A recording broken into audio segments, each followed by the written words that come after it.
Na namang madamdamin, isang malungkot na awitin na gusto kong ibahagi sa inyong lahat. Sa tuwing umuwi ako sa Pilipinas, mga kaibigan, kakapsat, lagi kong inire-request ito na kantahin ng aking hipag o kaya ng mga tao sa paligid ko, yung mga marunong kumanta ng kantang ito. Pinapakanta ko talaga sila.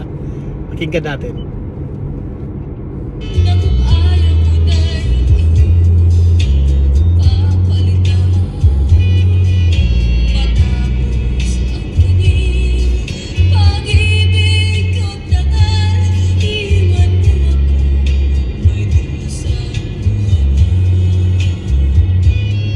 Di nga ba malungkot yun, ano? Yung